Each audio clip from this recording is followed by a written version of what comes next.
नमस्कार दोस्तों। आज आप लोगों का हमारे YouTube चैनल में बहुत बहुत स्वागत है।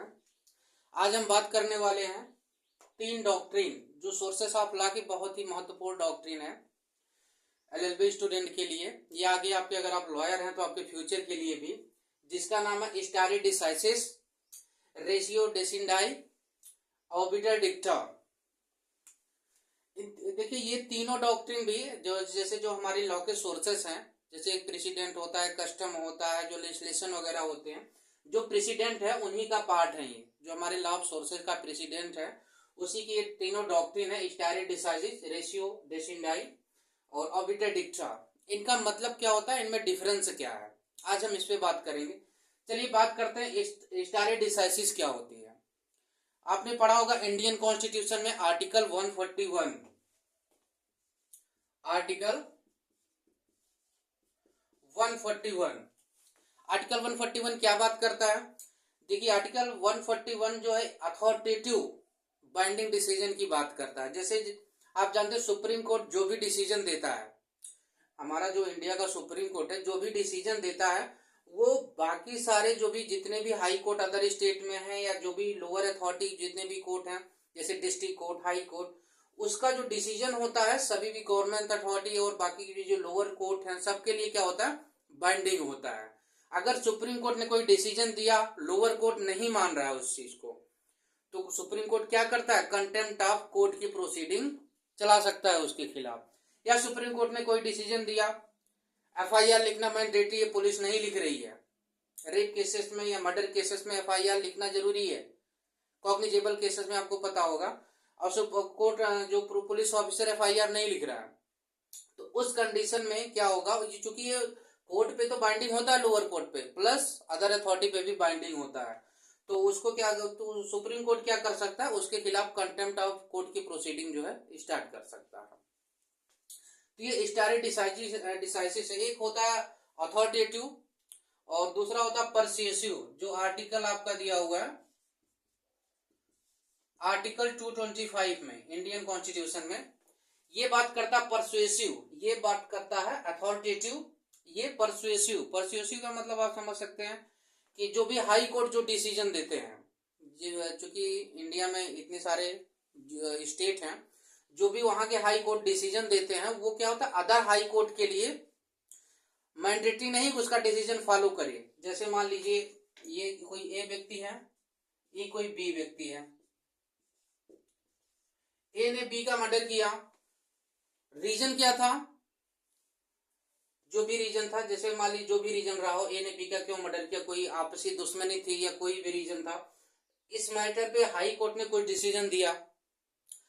सेम जो डिसीजन अब अदर हाई कोर्ट में अगर सेम मैटर जो भी इसी जो भी सब्जेक्ट मैटर पे सेम केस अगर दूसरे हाई कोर्ट में जाएगा, तो वो भी क्या करेगा, वो चाहेगा तो पहले हाई कोर्ट जो दूसरे स्टेट का हाई कोर्ट ने जो डिसीजन दिया है उसको अपने माइंड में रख सकता है कि हाँ फला दूसरे हाई कोर्ट ने ये डिसीजन दिया था, लेकिन मैंडेटरी नहीं है कि वो माने।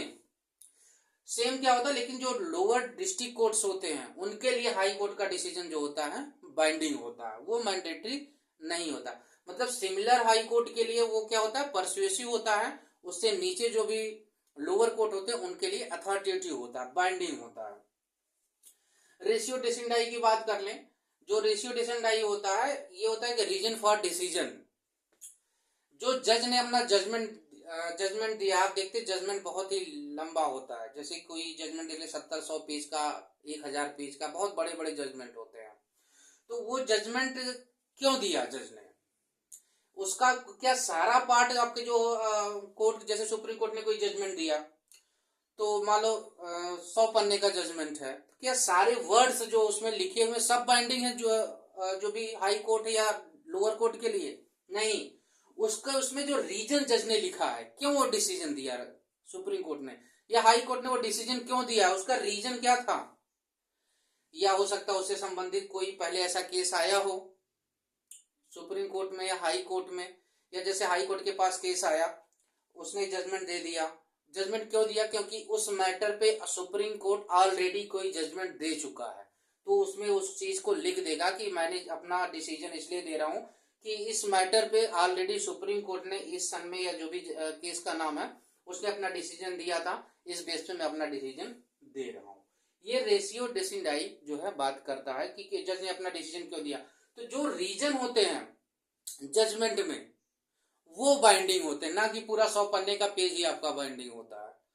तो ये चीज ध्यान रखिएगा, ये रेशियो डेसिंडाई वाली बात करता है। ऑबिटर डिक्टा क्या होता है? ऑबिटर डिक्टा जैसे ये जजेस के ओपिनियन होते हैं कि जैसे मान लीजिए कि कभी कभी ये जज क्या होता है, किसी लॉ को इस्तेमाल नहीं करता उसमें, जो अलग से बातें लिख देता है, जो अपने ओपिनियन में लिख देता है। जैसे आप कह सकते हैं कि कंसाइंस के आधार पर जज ने ये बातें कही हैं, ये मैंडेटरी नहीं होता। ऑबिटर डिक्टा में भी रीजन तो यहाँ पे लिखा ही जाता है। ऑबिटर डिक्टा जो रीजन के अलावा बातें लिखी जाती हैं वो आप कह सकते हैं ऑबिटर डिक्टा, ये जो है बाइंडिंग नहीं होता बाकी लोअर कोर्ट पे। ये कह सकते हैं परस्यूसिव, जज चाहे तो मान सकता है। जैसे मान लो सुप्रीम कोर्ट ने कुछ ऑबिटर डिक्टा जजमेंट दिया, उसमें कुछ ऑबिटर डिक्टा भी लिखा, एक तो रीजन लिख देगा क्यों दिया, जो डिसीजन दिया, रीजन तो बाइंडिंग होता ही है। ऑबिटर डिक्टा में रीजन के अलावा जो सारी चीजें लिखी होंगी, जैसे कोर्ट ने अपना ओपिनियन इस्तेमाल किया, आज के समय क्या चल रहा है, क्या डिसीजन देना चाहिए, जैसे कह सकते हैं जस्टिस इक्विटी गुड साइंस के आधार पे कुछ उसने उसमें लिखा है, तो वो हो जाता है ऑबिटर डिक्टा। ये हाई कोर्ट या लोअर कोर्ट के लिए बाइंडिंग नहीं होती, ये एक परसुएसिव नेचर के होते हैं। हाई कोर्ट चाहे तो उसको मान सकता है या चाहे तो न मान सकता है। तो लेकिन रेशियो डेसिंडाई और जो स्टारे डिसाइजिस है, इनका बाइंडिंग डिसीजन होता है, इनका बाइंडिंग इफेक्ट होता है बाकी सारी कोर्ट के लिए। तो आशा करता हूँ फ्रेंड्स आज की वीडियो आपको समझ में आ गई होगी कि इनका मतलब क्या होता है, इनके बीच डिफरेंसेस क्या होते हैं। ये भी एक सोर्स ऑफ लॉ की डॉक्ट्रिन है। फिर भी कोई क्वेश्चन हो तो आपके मन में हमें कमेंट करिएगा, कोई वीडियो अगर आप चाहते हैं। और वीडियो को शेयर करिए, लाइक करिए और हमारे चैनल को सब्सक्राइब करिए। मिलते हैं फ्रेंड्स अगली वीडियो में, तब तक के लिए नमस्कार।